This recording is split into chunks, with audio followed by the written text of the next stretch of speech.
Welcome to ECN Trade Daily Video.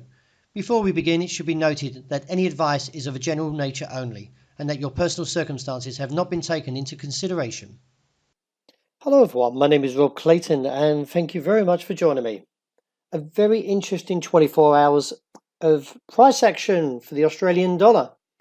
First of all, the market went for the bullish challenge above the 78-cent level and posted a high briefly at 78.12.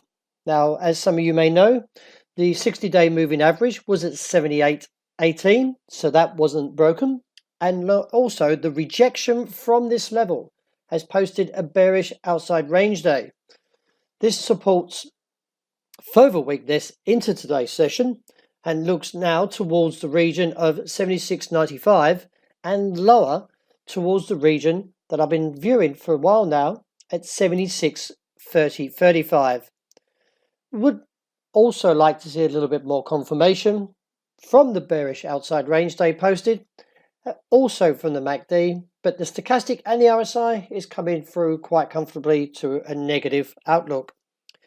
Also, the other thing to take in consideration is that the 78.18 level was a key level for the 60-day moving average, and as you can see, was clearly defended. So therefore, I am holding a bearish view for the Australian dollar in the near term. The dollar index overnight posted slight gains to even break above the 89.45.55 level in New York this morning and closed at 89.65. This has put a little bit of bearishness on the euro and now at present is fading away from the 123.95 level and looking towards 123.25 this morning. We did get to a low of 39. I'm in view that the market will continue on, but still there's a lot of hurdles to clear to the downside. Beneath 123.25 is 122.70, and then there's the next level, which is major, 121.80 to 122, the figure. A break beneath there would expose the region of 118, but that's a long way away, and still we've got to have at least some of the backings to support this view, which is the MACD as well as the RSI and the stochastic. The dollar yen not hardly moving, considering the market was a little bit more bullish for the US dollar, but nevertheless, it is a little bit closer to challenge this level 107.70. This consolidation pattern of 106.55 to 107.70 should eventually break to the upside. My call is still beyond this level 107.70 to 108 to 109. I am still a buyer on dips towards 106.55. The pound took a very heavy beating overnight, and what triggered it was the Bank of England when Mark Carney spoke about higher interest rates in the coming year or so ahead, but warned that Brexit uncertainty could easily delay the process. The overall tone was perceived by the market as dovish. However, if we cast our memory back to November, the Bank of England Governor Mark Carney was rather dovish back then, but still raised interest rates by 25 basis points.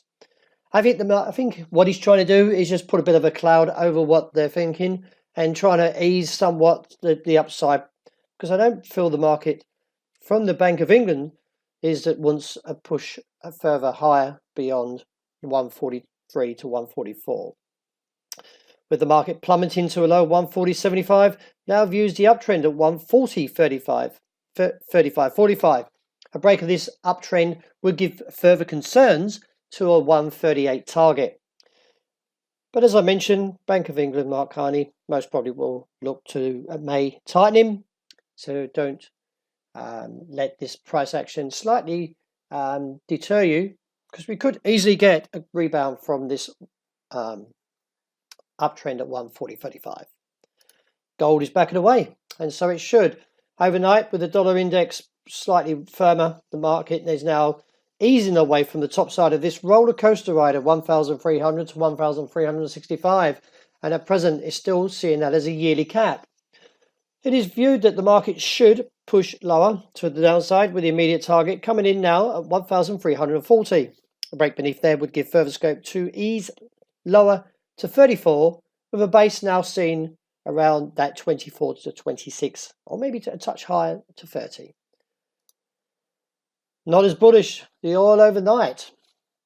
And with the market slightly easing away from that cap around 70.72, could see further weakness into the coming session. The uptrend now comes in at $62.50, and the range on the day is 67.5 to 68.75. Well, that wraps up for today. Thank you very much for joining me. And as always, look out for the intraday report that's about to be released, and I hope you have a wonderful weekend that's about to commence.